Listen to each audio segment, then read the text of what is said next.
Hi guys, welcome to Travel with Austin. I'm Austin, and today I'm going to be telling you the story of the Ghost Blimp. During World War II, the U.S. Navy commissioned Ohio company Goodyear to make blimps for the war effort. The idea being that blimps were the perfect vehicle to monitor the coast for enemy submarines to prevent another Pearl Harbor type attack. Now, on August 16th, 1942, Blimp L8 had a very simple mission: patrol a 50-mile radius near San Francisco to check for submarines. The L8 had two crew members for this mission: Ernest Cody and Charles Adams. Although Adams had more experience flying lighter-than-air vehicles, he was actually only sworn in the day before, meaning that Cody was the senior officer and the pilot for the mission. However, Cody did have experience piloting L8, and the L8 itself was known for being extremely easy to pilot. At exactly 6:03 a.m., L8 took off from Treasure Island to begin its mission. About an hour and a half later, at 7:38, Cody radioed in with the location of L8. 4 minutes later, at 7:42 a.m., Cody radioed in that they were investigating a suspicious oil slick to make sure it wasn't a sign of an enemy submarine. This is the last time L8 would radio in. A nearby fishing boat saw the blimp patrolling over the water and watched it.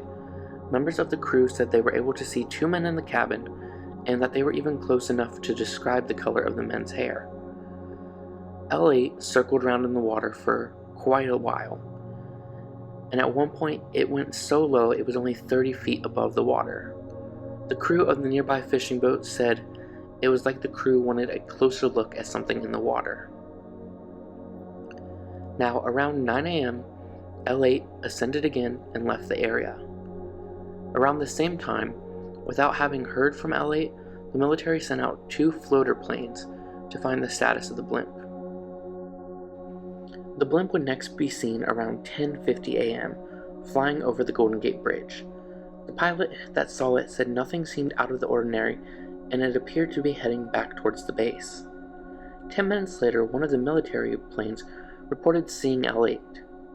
There was no indication that the blimp was in distress. However, it was ascending to 2,000 feet, which was above its vertical limit. A few minutes later, a man named Richard Quam noticed the blimp flying by and noticed it was sagging in the middle. He took a photo of the blimp. Later, his film would be confiscated by the military for the investigation. At 11:15 a.m., the blimp was seen sagging even worse near the beach. It reportedly even touched the ground on the beach for a split second. L8 then briefly crashed into the side of a hill, but in doing so, one of the depth charges it had dislodged and rolled away. Now, being about 300 pounds lighter, L8 gained air and flew over the hill.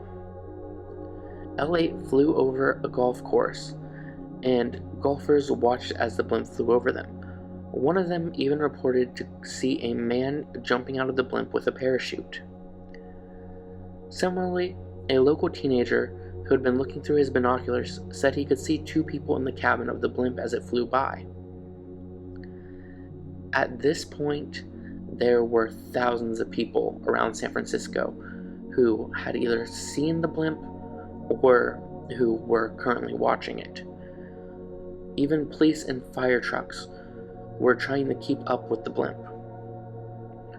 Finally, at 11:30 a.m., L8 crashed in the middle of a residential road. A local volunteer firefighter was the first one on the scene, within seconds. He made his way into the cabin, figuring that the crew would need rescuing, but to his surprise, he found the cabin door wide open, part of the radio dangling out, and no crew inside. The military inspected L8 and found nothing out of the ordinary. All three parachutes were still on board. All mechanical parts of the ship were sound. There were still around 4 hours of fuel remaining, and a briefcase that contained classified intel was still sitting in one of the seats. 2 life jackets were not on board though. However, this was not out of the ordinary, as the crew was required to wear the life jackets anytime they were flying over the water. Even the radio was found to still be in working order, so they didn't understand why they never heard from L8. The military set up an extensive search, with personnel searching both the land and the sea. Even with calm waters, though, they found no signs of the men. Furthermore, interviewing members of the fishing boat who had watched L8, they were told that they had seen no men fall out of the cabin into the water or otherwise leave the cabin. So what happened to these 2 men? Well, there are several theories, but none of them can really be proven. The simplest theory is that one of the men fell out over the oil slick and the second man dove in to try and rescue him. However, if that's true, why didn't the fishing boat nearby see them fall? And why didn't the remaining crew member use the emergency raft? Another theory is by a man named Otto Gross, who has researched L8 for years. He theorizes that L8 was using an experimental radar technology, and that poor microwave shielding somehow overwhelmed the men, causing them to fall out of the cabin. However, there is absolutely no proof of any experimental technologies being used on L8.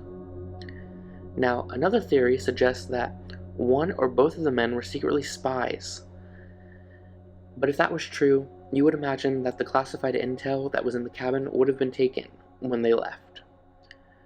Other theories involve jealousy over a lover, one or both men going AWOL, and even aliens. Now, to this day, questions still remain, such as what about the people on land who saw someone in the cabin, or the man who swears he saw someone jump out with a parachute? Odds are we will never know the answers to these questions or the true story behind the ghost blimp.